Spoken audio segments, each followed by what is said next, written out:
자, 오후에 하나님 말씀, 이제 우리 창세기 25장, 우리 후반부 살펴보도록 하겠습니다. 우리가 이제 지난 시간에 아브라함의 죽음과 그리고 하나님의 어떤 역사의 시간표에 이제 이삭이 중심으로 올라왔다는 거 말씀드렸죠. 자, 그런데 이제 이삭에 대한 일기는 그렇게 많이 할애가 되진 않습니다. 예. 그래, 그것을 알 수 있는 것이 이삭의 이제 두각이 된 즉시 얼마 안 있어서 이제 야곱이 이제 출생을 하게 되죠. 그래서 에서와 야곱이 나오고 또 에서와 야곱 쪽으로 또 이렇게 사건이 또 이렇게 초점이 맞춰지기도 합니다. 예. 자, 어쨌든 이제 우리는 이번 시간에 이제 에서와 야곱 이 두 인물의 어떤 성향과 그리고 또 두 인물을 통해서 또 성령님께서 계시해 주시는 그런 어떤 예표적인 진리들을 여러분이 잘 기억하시면 되겠습니다. 자, 그래서 이제 우리 25장 24절부터 28절을 먼저 읽겠습니다. 그녀의 해산할 날들이 찼는데 보라, 그녀의 태에 쌍둥이가 있더라. 첫째는 붉고 전신이 털옷 같아서 그의 이름을 에서라 불렀고, 그 후에 그의 아우가 나왔는데 그의 손이 에서의 발꿈치를 붙잡아서 그의 이름을 야곱이라 불렀더라. 리브카가 그들을 낳았을 때 이삭이 60세였더라. 그 아이들이 자라니 에서는 솜씨 좋은 사냥꾼이며 들 사람이었고, 야곱은 평범한 사람이라 장막에 거하더라죠. 이삭이 에서를 사랑했는데 이는 그가 에서가 사냥한 고기를 먹었기 때문이라. 그러나 리브카는 야곱을 사랑하였더라. 이렇게 말씀을 하고 있습니다. 네. 자, 여기서 우리는 쌍둥이죠. 두 인물의 어떤 대조적인 성향을 엿볼 수 있어요. 마치 뭐와 똑같냐면 아담과 이브에서 나온 카인과 아벨이죠. 카인과 아벨도 분명히 제가 쌍둥이였다고 말씀드렸죠. 근데 그 둘 사이가 너무 대조가 되잖아요. 지금 에서와 야곱도 어떻게 보면 그런 관계인 거예요. 그 1번 보십시오. 그녀의 태에 쌍둥이가 있더라. 에서와 야곱은 쌍둥이였죠. 이 둘의 관계는 마치 카인과 아벨처럼 완전히 대조적인 면을 보여준다는 거죠. 자, 그런데 특히 어떤 특성에서 대조적인 면이냐? 카인, 아벨의 관계를 통해 적그리스도와 예수 그리스도의 예표적인 진리를 우리가 발견했었죠. 그것처럼 에서와 야곱의 관계에서도 그런 예표를 발견할 수 있다는 거죠. 그래서 거기 밑에 괄호 1번 보세요. 이제 에서와 야곱의 어떤 그런 예표적으로 대조가 되는 차이를 한번 보겠습니다. 자, 괄호 1번. 첫째는 붉고 전신이 털옷 같아서 그의 이름을 에서라 불렀고, 25절에 나오죠. 자, 에서라는 이름의 히브리어 어원과 그의 특성을 보면요, 적그리스도를 예표한다는 걸 우리가 충분히 짐작할 수 있습니다. 자, 밑에 동그라미 1번 보세요. 에서라는 이름은요, 히브리어 어원으로 무슨 뜻이냐면 털이 많은 자란 뜻이에요. 네. 또는 거친이라는 뜻도 있습니다. 자, 근데 이 특성에 부합하는 인물들이 모두 누구의 예표냐면 적그리스도의 예표들이에요. 자, 우선 에서라는 이름 자체가 털이 많다 그랬죠. 성경에서 털이 많은 왕이 있습니다. 바로 바빌론 왕 느부갓네살이에요. 다니엘 4장 33절에, 그렇죠? 네. 그 다음에는 거칠다란 말이 나오죠. 거친 것으로는 어떤 게 언급되어 있냐면 다니엘 8장에 보면 거친 순념소란 말이 나옵니다. 여러분, 예전에 다니엘 공부한 거 기억해 보시면 다니엘 8장 순양과 순념소가 있는데 순념소가 거칠어서 어때요? 순양을 쳐서 없애버렸죠. 그때 순양이 메데 페르시아라고 그랬어요. 그 다음에 순념소는 페르시아를 멸망시킨 어느 나라요? 그리스죠. 그 순념소의 그 양눈 사이의 가장 두드러진 뿔은 누굴 가리킨다 했어요? 그리스 왕을 가리키는 거죠. 바로 첫째 왕인 알렉산더를 상징한다라는 거죠. 자, 그런데 느부갓네살이든 알렉산더든 간에 이들은 모두 누구의 강력한 예표가 되죠? 적그리스도의 강력한 예표가 되는 거죠. 그러니까 에서라는 그 이름 자체의 어원을 보니까 적그리스도와 연관성이 이렇게 두드러지더라라는 거죠. 그 다음에 동그라미 2번 보세요. 그뿐만 아니라 에서는 자, 어떤 표현으로 또 묘사가 되냐면 솜씨 좋은 사냥꾼이란 말이 나옵니다. 자, 사냥꾼이라는 점에서는요, 역시 nimnot과 닮았습니다. 창세기 10장에 나오는 nimnot. nim롯을 뭐라 그랬어요? 주 앞에서 힘센 사냥꾼이라고 창세기 10장 9절에서 말씀하고 있죠. 자, nim롯은 누구의 예표라고 우리가 배웠습니까? 적그리스도의 예표죠. 그가 사냥꾼이죠. 에서도 역시 뭐예요? 사냥꾼이죠. 자, 에서는 직업적인 특성상 활을 쏘죠. 활을. 그렇죠? 그런가 하면 말을 타기도 합니다. 여러분, 솜씨 좋은 사냥꾼이면 당연히 어떻게 하죠? 활 잘 쏴야지 동물을 잡을 수 있죠. 그때 당시에는 뭐 총이라는 게 없으니까. 그리고 뭐 자기가 뛰어다니면서 잡는 게 아니잖아요. 말을 잘 타야지 그 동물을 잡을 수 있죠. 자, 이 모든 것을 종합하면 그는 말을 타고 활을 쏘는 자죠. 공교롭게도 이런 모습은 흰말 탄 적그리스도를 연상하게 합니다. 여러분, 계시록 한번 그걸 찾아보세요. 계시록 6장 2절 보세요.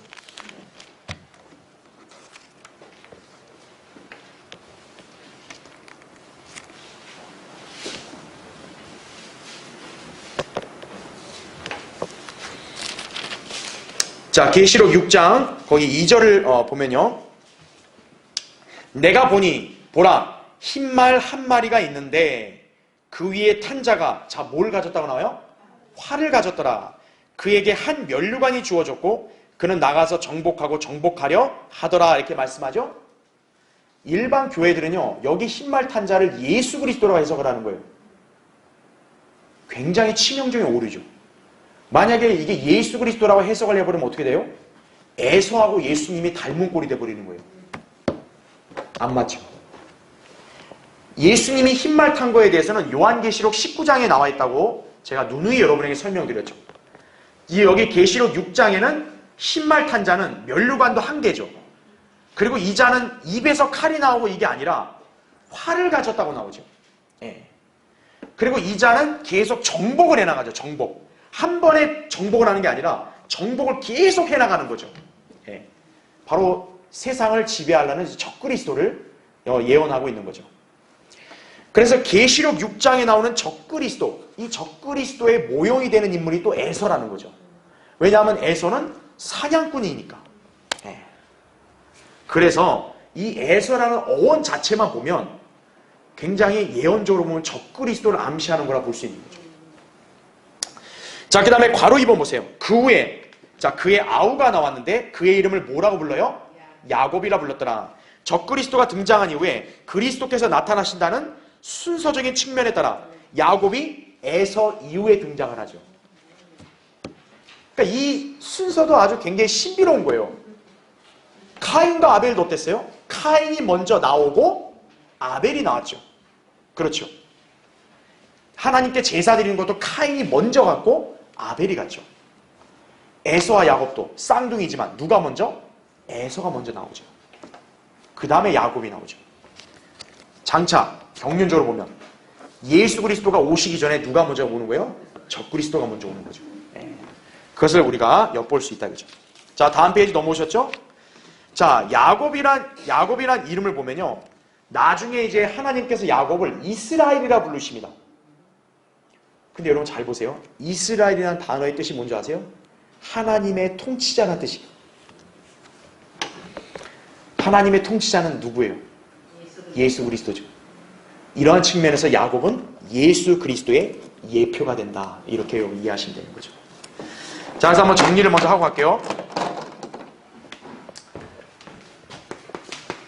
자, 에서와 야곱의 관계. 쌍둥이임에도 불구하고, 그쵸? 똑같은 부모에서 난 사람에도 불구하고 둘은 상당히 대조적이다라는 거죠. 이게 이제 경륜적으로 본다면 에서와 야곱은 볼 때 에서는 적그리스도의 모형이다라는 거죠. 그렇죠. 그 다음에 야곱은 예수 그리스도의 예표가 되는 인물이다라는 거죠. 예. 물론 우리가 야곱의 생애를 잘 알지만 야곱의 성격을 볼 때는 절대 예수님하고 닮은 것이 이렇게 많이 없어요. 그렇지만 야곱의 이름 자체가 나중에 뭘로 주어져요? 이스라엘이죠. 이 이스라엘을 뜻이 예수 그리스도를 지칭하기 때문에 그러는 거죠. 그리고 순서적인 면에서 볼 때도 에서 다음에 야곱이 나오죠. 예. 그러니까 적그리스도 뒤에 예수 그리스도가 마침내 나타나시는 거죠. 이 관계가 마치 뭐와 똑같냐? 카인과 아벨의 관계와도 유사하다라는 거죠. 왜? 카인도 적그리스도의 유형이었고 아벨은 예수 그리스도의 예표죠. 예수 그리스도처럼 아벨도 선한 목자, 죽임당한 목자잖아요. 그렇죠. 예. 에서와 야곱도 그런 관계다. 그래서 에서가 왜 적그리스도와 연관성이 깊냐라고 하면은 첫 번째는 어원적인 측면에서 그렇다라는 거죠. 어원적인 측면에서 털이 많다. 그 다음에 거칠다. 이게 바로 느부갓네살이었죠.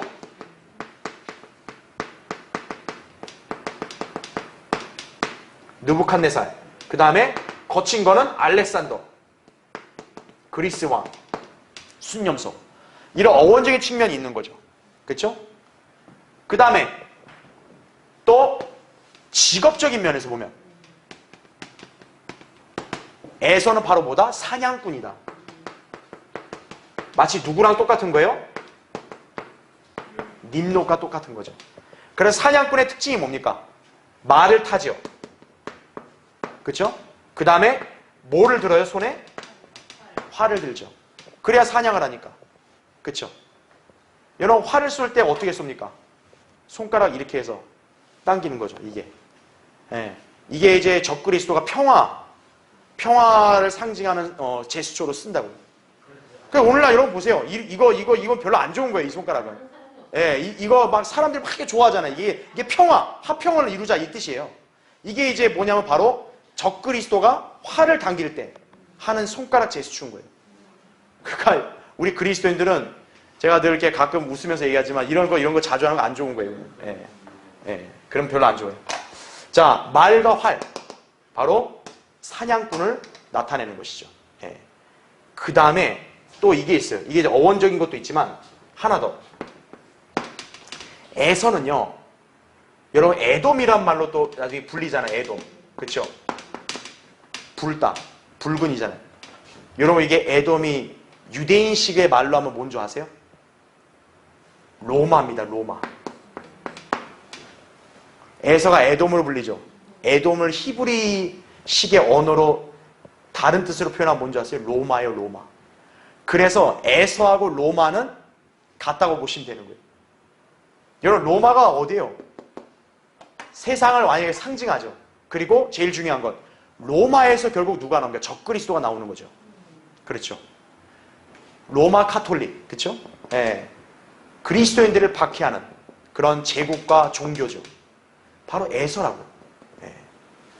그래서 에서는 경륜적으로 볼 때 적그리스도와 굉장히 밀접한 연관을 가진 인물이에요. 그거와 대조되는 야곱은 예수 그리스도를 예표하는 측면이 있다. 왜? 그가 이스라엘이라는 이름을 받으니까요. 그렇죠? 자, 일단 거기까지 경륜적으로 여러분이 이해하시면 되고요. 자, 이제 교환을 보시면 자, 2번 보세요. 에서는 솜씨 좋은 사냥꾼이며 들사람이었고 야곱은 평범한 사람이라 장막에 거하더라 이렇게 나오죠. 자, 여기서 에서와 야곱의 성향이 얼마나 대조적인지를 볼 수 있다 이거죠. 자, 괄호 1번 보세요. 자, 에서는 들사람이란 말을 쓰죠. 자, 성경에서 들이라고 했을 때는 뭐와 똑같냐? 밭과 똑같습니다. 밭. 근데 밭은 뭘 상징하냐면 세상을 예표합니다. 이거는 예수님께서 마태복음 13장 38절에서 친히 해석해 주신 거예요. 그러니까 에서는 그 소속 자체가 뭐예요? 세상에 있는 사람인 거예요. 그렇죠. 뭔가 하나님의 사람과는 거리가 멀죠. 그렇죠? 자, 또 에서는 솜씨 좋은 사냥꾼으로서 사람들에게 명성을 얻었죠. 세상 사람들이 봤을 때는 에서는 참 멋있는 사람인 거예요. 예. 아, 저렇게 와일드하고 사나이답고 사냥도 잘해서 가족들 저렇게 잘 먹이고 아주 매력적인 사람인 거예요. 에서는. 솜씨 좋다는 얘기는 전문성이거든요. 예. 그러니까 그 당시에 에서는 마치 오늘날 따지면 뭐예요? 아주 잘생기고 유능한 그런 아주 전문직에 있는 사람같이 그렇게 그런 인정받는 사람인 거예요. 세상에서. 자, 반면에 야곱은 어떨까요? 딱 성경에서 뭐라고 해요? 평범한 사람이다. 예. 뭔가 두각이 나타난 사람이 아니에요. 그렇죠? 그러니까 에서는 이 세상의 사람의 유형인 거죠. 근데 괄호 2번에 나온 대로 야곱은 다만 어디에 거하는 사람이라 나와요? 장막에 거하는 사람이다. 그죠? 예. 자, 야곱은 다시 말하면 순례의 인생을 산 사람이죠. 에서 같은 경우는 아예 그냥 세상에 딱 속하 있는 사람이라면 야곱은 나그네요 순례자로 사는 사람인 거죠. 왜냐하면 장막을 쳤다는 얘기는 장막을 다시 걷고 이동을 하는 거니까. 그래서 창세기 47장 9절에서는 야곱이 자기 인생을 순례길로 묘사를 합니다. 예. 그러니까 야곱은 자기 인생을 순례자로 산 거예요. 그렇죠? 성경에서 하나님의 사람들은 이 세상을 바로 어떻게 살았다고요? 타국인과 순례자로 살았다는 거죠. 예. 베드로전서 2장 11절 그리고 히브리서 11장 10절부터 13절 16절 보면 그러니까 야곱에게 주어진 이 호칭을 보면 이 세상에 속한 것이 아닌 하나님께 속한 어떤 성도와 어울린다는 걸 볼 수 있는 거죠. 왜냐하면 이 사람은 장막에 거한 사람, 다시 말하면 순례자로 산 사람이니까. 그렇죠? 자, 그 다음에 괄호 3번을 보세요. 물론 야곱은 발꿈치를 붙들고 태어난 자예요. 그렇죠? 그러니까 이 태생부터가 비범한 거예요. 왜냐하면 이게 쌍둥이로서 에서가 나오고 야곱이 그 뒤에 순서 나와야 되는데 야곱이 고세를 못 참고 에서의 발꿈치를 잡는 거예요. 내가 나가겠다. 다시 뭐예요? 다시 말하면 야곱이 내가 장자가 되고 싶다. 어떻게 보면 약간 그런 모양새가 보이는 거죠. 네. 자, 야곱이 발꿈치를 붙들고 태어났단 말이에요. 그래서 그의 이름을 야곱이라 줬잖아요. 그래서 야곱이란 이름의 뜻은 밀렵꾼, 침입자, 찬탈자라는 뜻이에요. 그러니까 상당히 좀 부정적인 인식이죠. 어떻게 보면. 그렇죠? 예. 실제로 야곱은 자기 형의 장자권과 축복을 빼앗았습니다. 예. 아주 교묘하게 머리를 써서 뺏은 거예요. 그죠? 자, 그럼에도 불구하고 여러분 잘 보셔야 됩니다. 하나님께서는요, 놀라운 자비와 은혜로 야곱을 사랑하신 거예요. 그래도 인간의 안목으로 볼 때는 저렇게 교활한 사람이 어딨냐고 그렇게 타박할 수 있는데 하나님은 오히려 어때요? 야곱을 더 사랑하신 거예요. 우리가 이 점을 볼 때 야곱이 뭔가 인격이 대단해서가 아니겠죠. 하나님의 놀라운 자비와 은혜 때문에 그런 거겠죠. 네. 어쨌든 야곱은 하나님께로부터 받는 복의 중요성을 아닌 사람인 거죠. 근데 자기가 장자가 아니란 이유로 그 복을 못 받는다는 거에 대한 아쉬움이 넘치니까 어떻게든 자기가 그 복을 받고 싶어하는 열망이 있었던 거죠. 네. 반대로 에서는 어떤 거예요? 자기가 장자로서 주어질 수 있는 그런 복을 경시해버린 거죠. 이제 이따 볼 거예요. 그것이 결국 뭐냐? 하나님의 사랑과 은혜가 두 사람에게서 갈라지게 된 거예요. 모두가 야곱에게 가버린 거죠. 인간의 안목으로 볼 땐 나빠도 하나님의 생각은 인간의 생각과 다른 거죠. 야곱은 하나님의 약속과 하나님께서 주시는 영적인 복의 가치를 안 거예요. 그러니까 여러분도 그것을 중요시 여겨야 된다는 거죠. 그래서 제가 거기 교환에 설명한 그대로예요. 예. 그래서 야곱이 인정받은 이유가 그거라는 거죠. 그래서 로마서 9장 13절에 나온 대로 하나님께서는 에서를 미워했고 야곱을 사랑했다고 나오잖아요. 그렇죠? 예. 자, 그 다음에 밑에 3번을 보세요. 자, 이 18절에 나온 구절이죠. 이삭이 에서를 사랑했는데 이는 그가 에서가 사냥한 고기를 먹었기 때문이라. 그러나 리브카는 야곱을 사랑하였더라 이거죠. 예.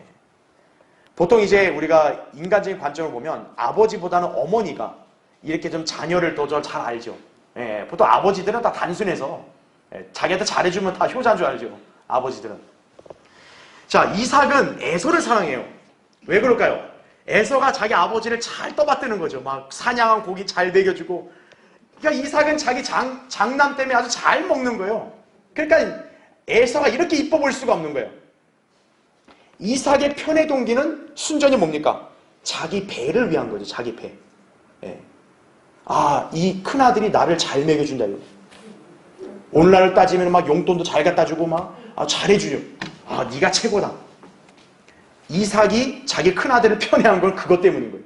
자기 배.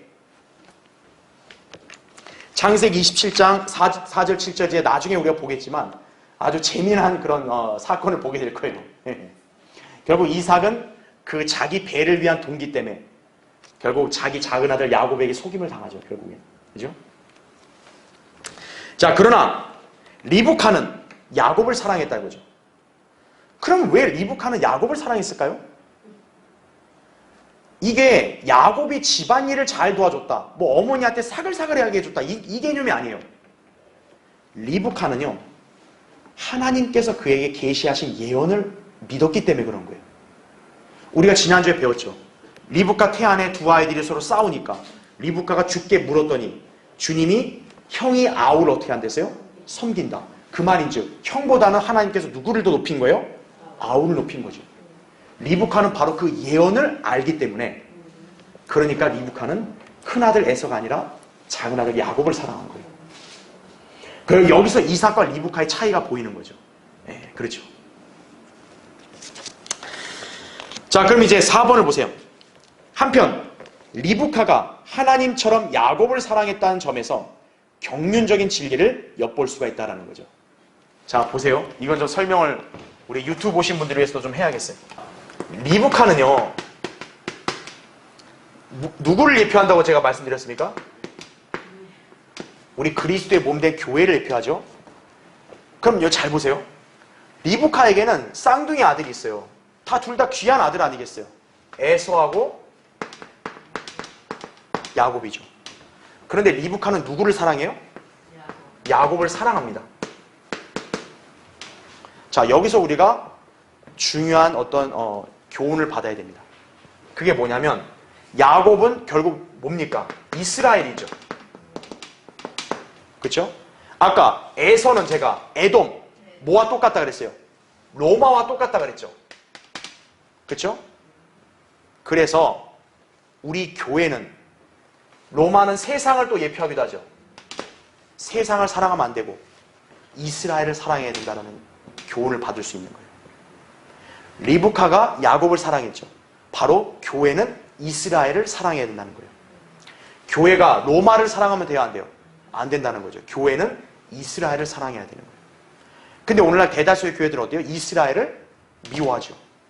이스라엘을 경멸하죠. 오히려 세상을 사랑하죠. 그러니까 오늘날의 저런 교회들은 경륜적으로, 영적으로 봤을 때도 잘못됐다라고 우리가 얘기할 수 있는 거죠. 예. 하나님께서 이렇게 숨겨놨던 예표적 진리, 바로 이거를 봤을 때도 리브카가 야곱을 사랑하듯이 교회는 이스라엘을 사랑해야 되는 거예요. 우리가 뭐 이스라엘 사람들이 무슨 좋고 이 개념이 아니라 성경적으로 그게 맞기 때문에 그러는 거예요. 자, 로마, 여러분 로마 카톨릭이죠. 그렇죠? 오늘날 따지면 그 로마는 세상을 예표하죠. 그리고 여러분 잘 보세요. 에서는 에돔이잖아요. 에돔이면 오늘날 바로 어디냐? 다 모슬렘이거든요. 교회는 아랍이나 모슬렘을 사랑하는 게 아니라 이스라엘을 사랑해야 되는 거예요. 자, 그럼 이제 여러분 29절부터 34절 보겠습니다. 창세기 25장 29절부터 34절. 야곱이 죽을 끓였는데 에서가 들에서 돌아와 몹시 지친지라. 에서가 야곱에게 말하기를 내가 몹시 지쳤기에 부탁하노니 그 붉은 죽을 나로 먹게 하라 한지라. 그러므로 에서의 이름을 에돔이라 부르더라 이거죠. 예. 그러니까 붉은 죽을 탐한 거죠. 붉은색. 그러니까 에돔이라는 칭호가 기원이 여기서 나온 거죠. 31절 야곱이 말하기를, 이제 야곱이 본색을 드러내죠. 오늘 형의 장자권을 내게 팔라 하니, 자 32절 보세요. 에서가 말하기를 보라 내가 죽을 지경이 돼 이 장자권이 내게 무슨 유익이 되겠느냐 하니, 야곱이 말하기를 오늘 내게 맹세하라 하니 그가 야곱에게 맹세하였더라. 그가 자기의 장자권을 야곱에게 팔았더라. 그리고 나서 야곱이 에서에게 빵과 팥죽을 주었더니 그가 먹고 마시고 일어나서 자기 길을 갔더라. 이같이 에서가 자기의 장자권을 경시하였더라 이거죠. 예. 여러분 이 구절을 읽으면서 한번 그림을 그려보세요. 딱 에서가 지쳐서 오는데 야곱이 다 하필 또 그 자리에서 다 붉은 죽을 만들어 놓고 맛있겠다 이렇게 하는 거죠. 이제 에서가 와가지고 야 나 좀 배고프다 죽 죽겠다. 아유 내가 만들 거 먹을 건데 왜 건드려? 아 좀 부탁이야 좀 줘. 아 좋아 그러면 형은 나한테 뭘 해줄 건데? 그렇겠죠? 아 야 배고프다 네가 해달라는 거 다 해줄게. 그럴 거야 정말? 내가 해달라는 거 다 해줄 거야? 그럼 형의 장자권을 나한테 줘. 그랬을 때 순간 에서도 한번 생각을 했겠죠. 장자권? 아, 가만있어 봐. 장자권을 이걸 팥죽에다 바꿔도 되나? 가만있어 봐. 아니, 지금 내가 좀 굶어 죽게 생기고 내가 배고파 죽겠는데 이까지 장자권이 나 밥을 먹여줘, 뭘 먹여줘? 뭐 장자해봐야 뭐, 아니, 아버지가 날 좋아하는데 뭘. 에이, 그래, 했다. 야, 그래, 네 알아서 가져, 장자권. 그럼 야곱이 그냥 그걸 구두로만 합의했겠어요? 이리와, 사인해, 여기. 그러니까 여러분이 이 구절 읽으면서 한번 연상을 해보세요. 예. 그러니까 재미난 거예요, 사실은. 그죠? 예. 자, 거기 1번 보세요. 장막에 거했던 야곱은 붉은 죽. 이 붉은 죽이 34절 보니까 팥죽이라고 정의가 되죠. 그렇죠? 예. 그러니까 우리가 팥죽이 아예 빨간색은 아니지만 사실 팥죽은 붉은 거잖아요. 그렇죠? 예. 그러니까 세상에서도 제 팥죽을 보통 피죽 이렇게 여기잖아요. 그렇죠? 자, 붉은 죽을 끓였고 돌아온 에서는 몹시 지쳐 있었죠. 에서는 야곱에게 붉은 죽을 요구하는데 여기서 이제 에돔이란 이름이 유래했다라는 거죠. 예. 그래서 2번 보세요. 부탁하노니 그 붉은 죽을 나로 먹게 하라. 오늘 형의 장자권 내게 팔라. 내가 죽을 지경이 돼 이 장자권이 내게 무슨 유익이 되겠느냐. 그가 자기의 장자권을 두고 야곱에게 팔았더라 이거죠. 예. 자, 보세요. 괄호 1번. 야곱의 관계에 속은 에서는요, 장자권을 경시했습니다. 창세기 27장 36절에 보면 에서가 결국 축복까지 뺏기니까 얘 이름이 야곱인 이유가 있지 않냐고 아버지한테 막 하소연하는 거죠. 얘가 나를 속여서 아주 장자권까지 뺐더니 축복까지 뺏었다 막 이러거든요. 그래서 사실 여기서 엄밀히 보면 장자권도 야곱이 무조건 전적으로 속여서 뺏었다기보다는 에서가 어떻게 보면 자기가 양보한 면도 있죠. 그죠? 자, 어찌됐건 에서는 야곱의 관계에 속아서 장자권을 경시했고 경솔하게 고작 팥죽 한 그릇에다 장자권을 팔아 넘겼죠. 성경은 그런 에서를 뭐라고 칭하는 줄 아십니까? 속된 자라고 칭해요. 속된 자. 예. 자기 배를 채우기 위한 그런 먹는 거, 먹고 사는 거, 이걸로 하나님이 보장해 주시는 영적인 복과 약속, 이것을 경시하는 사람은 속된 사람이에요. 속된 사람. 예. 에서가 바로 그런 거죠. 자, 그럼 괄호 2번 보세요. 에서가 단지 죽 한 그릇 정도로 취급한 장자권은 어떤 역할을 하는가 이거예요. 다음 페이지 보십시오. 자, 여러분, 에서가 장자권을 별거 아니라고 경시해버렸는데 진짜 별거 아닐까요? 여러분, 그 성경에서 장자에게는 이런 특권이 주어집니다. 자, 거기 동그라미 1번 보세요. 일단 장자권은 유업이 몇 배요? 2배를 갖는 것이에요. 신명기 21장 17절을 보면. 그러니까 아버지 유산에서 보통의 자녀들은 한 분깃이면 장자는 2분깃을 받는 거예요. 왜냐하면 성경에서는 장자는 그 사람의 힘이라 그랬거든요. 예. 그러니까 성경에서는 장자를 그렇게 치는 거예요. 그러니까 에서는 자기 아버지로부터 2배의 분깃을 받을 수 있었던 거예요. 자, 그 다음에 동그라미 2번 보세요. 장자권은 아브라함의 복과 약속들을 물려받게 하죠. 하나님께서 아브라함에게 너와 내 뒤로 내 씨에게 복을 준다 그랬잖아요. 너를 축복하는 자들을 복을 주고 너를 저주하는 자는 저주한다 그랬죠. 그 아브라함의 약속은 어때요? 상속이 되는 약속과 유업은 이어진단 말이에요. 그러면 그 상속을 받는 건 누구냐? 장자가 받는 거예요. 예. 그런데 에서가 그 장자권을 포기하는 바람에 어때요? 하나님이 아브라함과 맺었던 그 언약과 복이 결국 그 사람 에서에게는 안 가는 거죠. 그 다음에 동그라미 3번 보세요. 장자권은 예수 그리스도의 계보에 들어갈 기회를 제공하는 거예요. 그런데 이 권리는 죄에 의해서 상실될 수가 있다는 거죠. 대표적으로 바로 에서와 르우벤인 거죠. 우리가 나중에 보겠지만 야곱의 장자는 르우벤입니다. 근데 르우벤은 장자권을 잃었어요. 왜 잃었냐면 야곱의 첩과 동침을 해버린 거예요. 즉 르우벤이 자기 아버지의 침상을 더럽혔기 때문에 그 성적인 죄로 인해서 하나님께서는 어떻게 합니까? 결국 르우벤을 장자권을 박탈해버린 거예요. 예. 죄로 인해서 결국 장자권을 박탈당한 거죠. 에서도 마찬가지예요. 결국 영적인 복을 경시한 그 죄 때문에 결국 장자권을 잃어버린 거예요. 그래서 어떻게 됩니까? 예수 그리스도의 계보에 들어갈 기회를 잃어버린 거예요. 그 다음에 여러분 동그라미 4번 보세요. 장자권은 가족의 머리이자 예언할 수 있는 자 뭐도 제공한다고요? 선지자의 권리도 제공하는 거예요. 왜냐하면 아브라함이 뭐였어요? 선지자였다고요. 창세기 20장 7절에. 그리고 나중에 창세기 27장 28절 29절 보면 알겠지만 이삭도 예언을 합니다.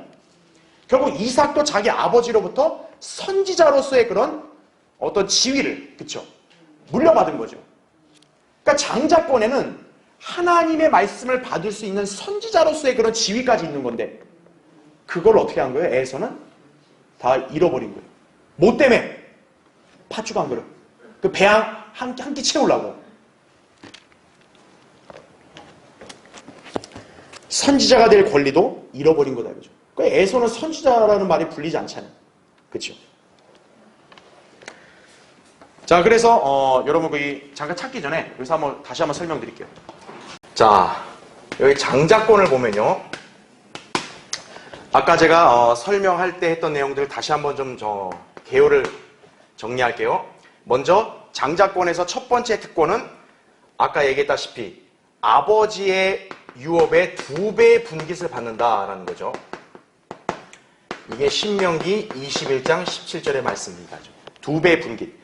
그러니까 아버지의 유산이든 유업이든 2배를 받을 수 있는 것이 바로 장자의 특권인 거죠.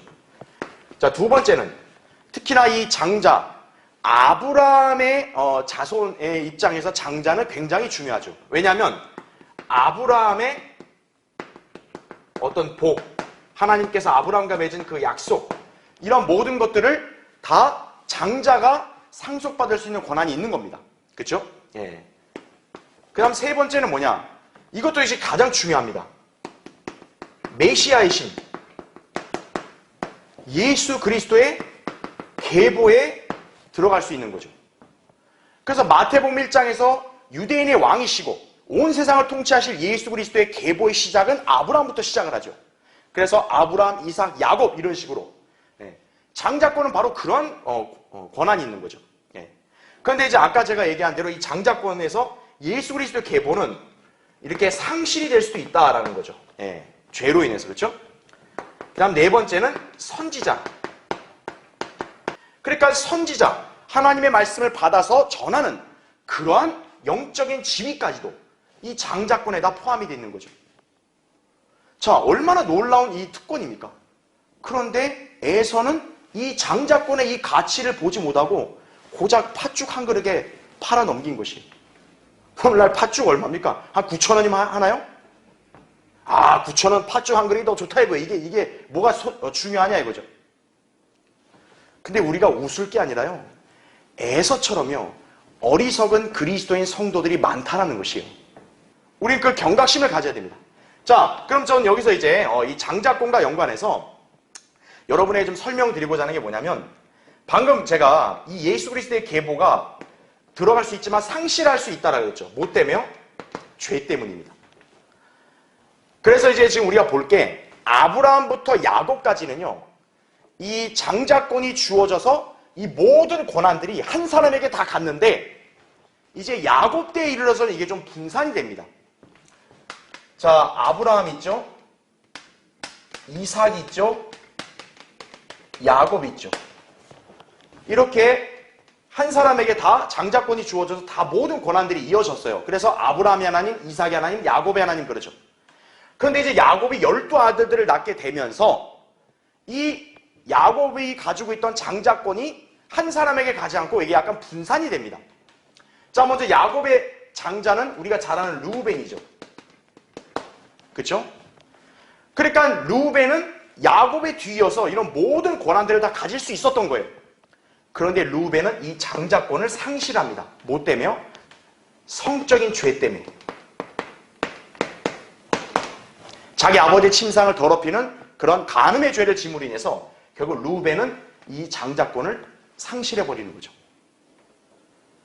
그래서 르우벤부터 시작해서 그 뒤에 모든 지파들은 어떤 탁월한 면, 두각되는 그런 인물들이 앞으로 나오질 않습니다. 완전히 다 잃어버린 거죠. 자, 그러면 르우벤이 잃어버렸으면 이제 어떻게 되죠? 그 뒤로 원래 시몬이 둘째 아들이고 셋째 아들이 레위인데 이들 역시도 장자권을 얻지 못합니다. 왜냐하면 이들은 잔혹한 살인죄를 저지르기 때문에 그래요. 나중에 보겠지만 자기 여동생의 그 원한을 갚기 위해서 세겜 사람들을 모조리 잔혹하게 죽이는 죄를 범합니다. 그래서 시몬과 레위도 역시 살인으로 인해서 역시 장자권을 얻지 못하죠. 그러면 이제 그 다음 순서가 뭐냐? 유다예요. 그 유다 차례인데 유다는 뭐만 받냐? 왕권만 받습니다. 그렇죠. 왕권. 왜냐하면 유다는 형제들 중에서 탁월했고 또 굽힐줄도 알고 그런 인물이다 보니까 유다는 찬양을 받고 또 앞으로 이제 통치할 사람이 유다에게서 나온다라는 그런 약속을 받는 거죠. 그래서 예수 그리스도의 계보가 사실 누구에게 간 거예요? 유다에게 간 거예요. 예. 그러니까 루벤에게 갈 수 있었던 건데 루벤이 한순간에 이 성적인 유혹과 죄를 이기지 못함으로 인해서 이 아주 영광스러운 메시아의 계보를 형성할 수 있는 그런 기회를 박탈당한 거죠. 누구에게 간 거예요? 유다에게 갔다는 얘기죠. 그래서 메시아의 계보에는 아브라함, 이삭, 야곱, 그 다음에 루벤이 아니라 유다로부터 혈통이 계속 이어지는 거죠. 예. 결국 죄로 인해서 상실한 거다는 거죠. 자, 그런데 그럼 유다가 장자권을 가졌냐? 그렇진 않습니다. 왜 그러냐면 유다에게도 문제가 있었던 거예요. 바로 성적인 문제가 있었던 거죠. 유다의 문제점은 뭐였냐면 바로 며느리와 동침을 해서 결국 아이를 낳은 거죠. 물론 유다는 몰랐긴 했지만 어쨌든 성적인 문제에서 걸려 넘어지고 말았죠. 그래서 장자권은 유다에게도 가지를 않습니다. 그래서 이제 유다가 아니라 누구냐? 바로 요셉에게 마침내 장자권이 간다 이거죠.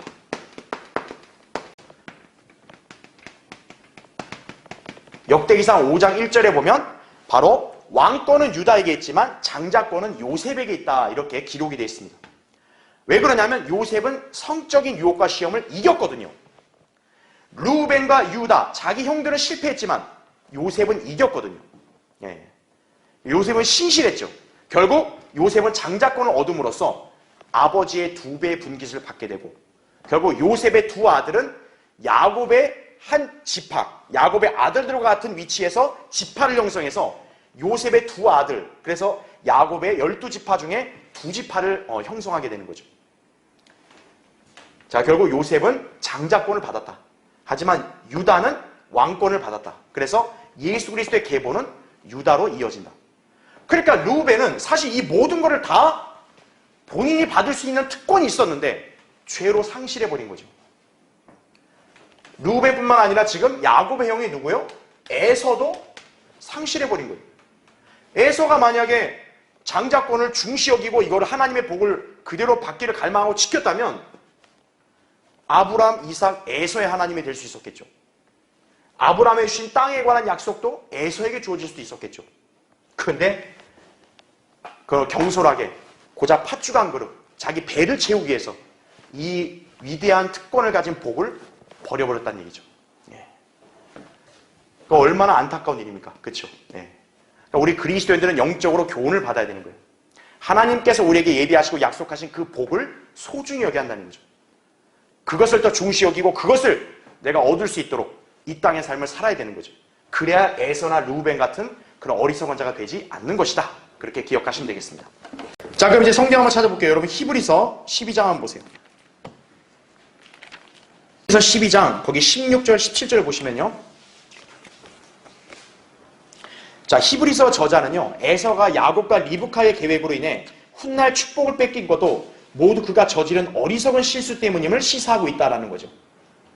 즉 다시 말하면 에서 입장에서 억울하다 할 수 있는 게 창세기 27장에서 그거는 자기 의도와 상관없이 야곱이 자기로 변장을 해서 결국 축복을 뺏었잖아요. 그러니까 에서 입장에서는 나 억울하다 이럴 수 있잖아요. 그런데 성령님께서는 어떻게 하냐? 그게 사실 네가 장자권을 포기한 어리석음 때문에 결국 하나님께서 그렇게 내버려 둔 거다. 이런 식으로 얘기한다는 거죠. 그래서 거기 16절 17절 보세요. 음행하는 자나 한 그릇 음식을 위하여 장자권을 판 에서와 같이 속된 자가 없도록 하라 이렇게 나오죠. 자, 그러면서 17절 보세요. 너희가 아는 바와 같이 그가 축복을 유업으로 받으려고 했을 때 거절당하였으며 눈물로 간절히 구하였지만 회개의 기회를 얻지 못하였느니라 이렇게 나오죠. 지금 16절에 한 그릇 음식을 위해 장자권을 판 거는 지금 창세기 25장이잖아요. 그렇죠? 근데 17절에서는 그가 축복을 유업으로 눈물로 막 그 유업을 달라고 했을 때 거절당했다 그랬잖아요. 그 사건만 본다면 그건 사실 야곱이 속인 거잖아요. 그럼에도 불구하고 성경은 뭐라 말씀한 거예요? 네가 장자권을 팔았기 때문에 결국 이 축복도 그것 때문에 못 받은 거다.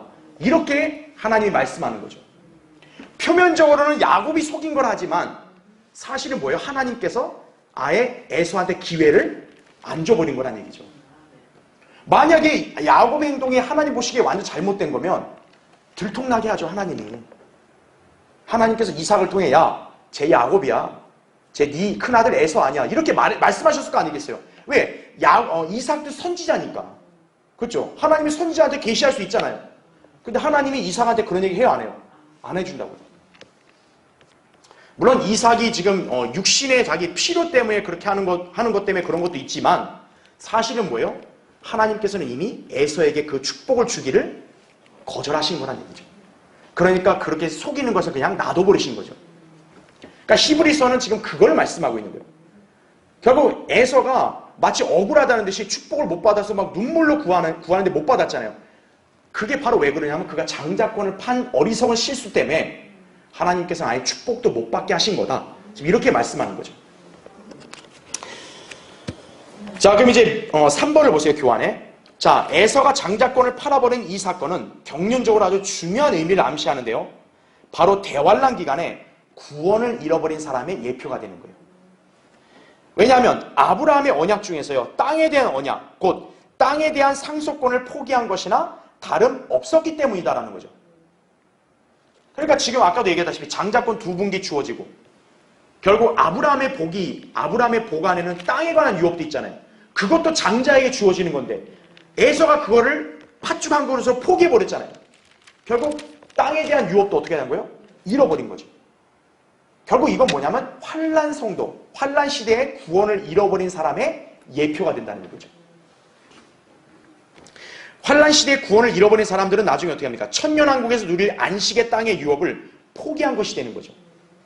더구나 그들은 에서처럼 눈물로 간절히 구해도 회개의 기회를 얻지 못하게 된다는 거죠. 히브리서 6장 6절에 보면 환란 성도들은 한번 일단 구원을 받았어도 끝까지 지키지 않으면 어떻게 되는 거예요? 다시 구원을 잃어버리고 다시 받을 수가 없다고 나오죠. 바로 에서의 이 사건은 경륜적으로 환란 시대에 구원을 잃어버린 사람이 예표인 거예요. 환란 시대에 구원을 잃어버린 사람은 다시 받을 기회가 있어 없어요? 없는 거죠. 아무리 눈물로 호소하고 다시 죄 안 짓겠습니다 그래도 환란 시대에 구원을 잃어버리면 이미 끝난 거예요. 에서는 바로 그걸 예표한다 보시면 되고요. 자, 우리 이제 4번을 봐야 돼요. 이제 이게 우리 그리스도인에게서 중요한 교훈입니다. 자, 그런가 하면 에서와 관련하여 유업이란 단어가 나오죠. 이것은 영적으로 신약 그리스도인들의 유업과 관련하여 적용할 수 있다. 이렇게 보시면 됩니다. 즉 에서는 순간의 재단에 영혼을 불살라버린 그리스도인들, 곧 그리스도의 심판석에서 유업을 받지 못하는 그리스도인들의 예표가 된다는 것을 여러분이 잘 교훈으로 삼아야 됩니다. 그래서 그 밑에 괄호 1번 보세요. 자, 신약 성경에서 유업이란 단어가 나올 때마다 이것은 예수 그리스도의 천년 통치와 그에 참여할 권리에 관한 것이다 라는 거죠. 그래서 디모데서 2장 12절에 이렇게 나오죠. 우리가 참으면 우리도 그와 함께 어떻게 한대요? 다스릴 것이요. 우리가 그를 부인하면 그도 우리를 어떻게 한다고요? 부인하리라. 우리의 구원을 부인하는 게 아니라 천년왕국에서의 통치의 유업을 부인한다는 거죠. 네, 그걸 말하는 거죠. 그래서 골로새 3장 24절에 이렇게 나오죠. 유업의 상을 주께로부터 받을 줄 알미 이렇게 나오죠. 자, 우리의 구원은 뭡니까? 값없는 영생을 선물로 받은 거죠. 그렇죠. 값없이. 하지만 우리가 상은 어때요? 행위로 우리가 열심히 해야 받을 수 있는 것이죠. 그렇죠. 네. 그래서 괄호 2번 보세요. 사도 바울은 우리가 하나님의 나라를 상속받는 것에 관해 주의하도록 경고했다는 거죠. 불의한 자는 하나님의 나라를 상속받지 못한다는 것을 너희가 알지 못하느냐 이렇게 나오죠. 그러니까 하나님의 나라로 얘기하니까 영적인 나라? 구원받는 거? 이렇게 오해하면 안 된다는 거죠. 상속이란 말은 곧 유업이잖아요. 그러니까 여러분이 상속이란 단어를 딱 보면 유업을 떠올려야 되는 거예요. 그래서 여기서 하나님의 나라를 상속받지 못한다는 것은 곧 유업을 받지 못한다는 거구나. 언제요? 천년 왕국된 거죠. 예. 그리고 갈라디아서 5장 19절부터 21절에 보면 육신의 일들을 하면 역시 하나님의 나라를 상속받을 수 있어요? 없어요? 없는 거죠. 바로 여러분이 이 땅에서 그리스도를 위해서 고난에 동참하지 않고 여러분의 육신의 만족과 필요를 위해 살았단 말이에요. 그럼 에서처럼 뭐예요? 하나님의 영적인 복을 잃어버린 것과 똑같은 것이에요. 그러면 상이 있어 없어요 나중에? 없는 거죠. 자, 그래서 괄호 3번 보세요. 이 보상을 받을 수 있는 길은 현 세상에서 신실하게 주님을 섬기며 그리스도와 함께 고난을 감당하는 것이다 이거죠. 다음 페이지 보시면, 그래서 로마서 8장 17절에 제가 설명을 달아놨죠. 그리스도와 함께한 공동상속자, 함께 고난을 받아야 함께 영광도 받는 거죠. 여러분 왜 그럴까요? 우리가 휴거되고 나면 더 이상 고난을 받을 수 있어요 없어요? 없죠. 우리가 생각해보세요. 휴거되면 어때요? 우리의 몸이 예수님의 몸과 같이 변모되죠. 그럼 여러분 육신의 고통이라는 걸 느낄 수 있어 없어요? 없는 거죠. 그러니까 휴거가 한번 되면 어떤 거예요? 그 유업을 위해서 고난받을 기회가 끊어지는 거예요. 그리고 섬길 수 있는 기회도 어때요? 휴거되고 나면 끊기는 거예요. 그러니까 마치 뭐와 똑같아요? 에서가 이미 한번 뺏기고 나서 포기하고 나서 눈물로 다시 구할 때 못 받았잖아요. 그거와 똑같은 거죠. 그러니까 우리 그리스도인이 이 땅에서 성경대로 주님을 신실하게 섬기고 말씀대로 살지 않으면 뭐와 똑같은 거예요? 에서와 똑같은 거예요. 휴거되고 나서 저도 상을 좀 주십시오. 유업 정말 다시 한번 열심히 하겠습니다. 아무리 눈물로 호소해도 이미 때는 늦었다라는 거죠. 자, 그게 제가 괄호 4번과 괄호 5번의 한 설명이에요. 그래서 괄호 5번을 다시 보면 에서는 이 땅에서 안락한 삶을 살면서 사회적 지위를 유지하고 세상과 타협하며 좋은 평판에 신경 쓰는 그리스도인들의 유형이다라는 거죠. 이런 사람이 진리를 위해서 고난을 받겠어요? 박해를 받겠어요? 안 받죠. 섬김의 고난을 감당하겠어요? 안 하죠. 그러니까 그런 사람들은 나중에 에서처럼 눈물로 호소해도 기회가 없다는 거죠. 그리스도의 심판석에서 상급도 없을 뿐더러 주님께로부터 심한 책망을 받고 수치를 당하게 될 거라는 거죠. 그래서 괄호 6번 보세요. 그러므로 아직은 기회가 주어진 바로 지금 순간의 재단에 영혼을 불사르지 말고 영혼의 재단에 순간의 정욕을 불태우는 사람이 되어야 한다는 거죠. 여러분이 다가올 영혼을 바라보고 그거를 위해서 이 생의 시간을 투자해야지 이 생 때문에 영혼을 버리면 안 된다는 거예요. 그럼 에서처럼 되는 거예요. 속된 자가 되는 거예요. 왜 하나님이 야곱을 사랑하겠어요? 야곱은 결과적으로 하나님께로부터 오는 그 영적인 복과 약속이 더 가치 있다는 걸 안 거 아니겠어요? 내가 다른 건 몰라도 저거는 받아야겠다 이거예요. 왜 나한테 안 오고 저게 내 형한테 간다는 게 나는 못 견디겠다 이거예요. 왜 나는 저걸 못 받냐 이거예요. 내가 받고 싶다. 그런 열망이 하나님 보실 때 오래 기뻐하신 거예요. 에서도 그런 열망을 가졌다면 에서는 안 뺏겼을 수도 있겠죠. 근데 에서는 그걸 경시해버린 거죠. 그러니까 여러분도 이것은 교훈으로 삼아야 되는 거예요. 우리가 성경의 예언을 알고 믿는다면 이제 우리가 주님을 대면한다는 거 알잖아요. 주님께로부터 우리가 인생의 결산을 볼 거 아니겠어요? 그때 우리가 과연 영혼을 위해서 투자한 게 얼마냐 이거예요. 영혼의 삶을 포기하고 이 땅에서 순간의 어떤 만족을 위해 살았다면 우리는 아무것도 없는 거죠. 그런 일이 있어서는 안 된다는 얘기예요. 그러니까 우리가 창세기 25장의 이 사건은 우리에게 굉장히 경각심이 되는 거예요. 사실 우리는 배교한 기독교계의 사역자들이 아니라 예수 그리스도를 위해서 고난과 수치를 감당하고 죽기까지 신실했던 믿음의 선배들을 따라야 한다는 거죠. 예수님도 이 땅에서 수치와 고난을 감당하셨잖아요. 우리도 진리를 따름으로써 사람들이 우리를 이상하게 보고 조롱하고 박해하고 공격해도 우리는 그걸 감당하고 주님만을 바라보고 나아가야 한다는 거죠. 성경대로 믿고 실행해야 된다 이거죠. 그래야 하나님께로부터 유업의 축복이 있는 것이에요. 그걸 우리가 기억해야 합니다. 자, 결론적으로 창세기 25장은 경륜적인 변화를 암시하면서 하나님의 역사의 중심이 이삭으로 바뀌었음을 보여주죠.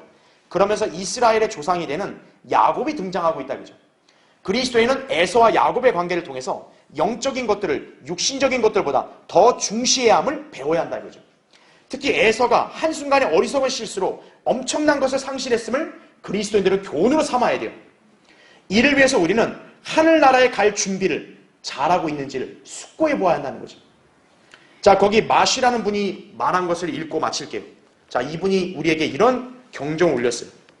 오늘날 자신만을 위해 살고 죄 가운데 살며 세상의 향락과 육신의 욕망에 따라 장차 다가올 영원한 유익을 팔아먹는 사람들이 많다. 이 세상을 살아가는 동안 이런 세상의 정욕들이 우리에게 어떤 유익을 줄 수 있겠는가? 과연 이러한 것들이 우리가 임종하게 될 순간과 죽음 후에 들어갈 영원한 하늘나라에서 어떻게 보일지 숙고해보라. 우리는 오늘 이것을 잘 유념해야겠죠. 그렇죠? 자, 다음 시간에 창세기 26장 하겠습니다.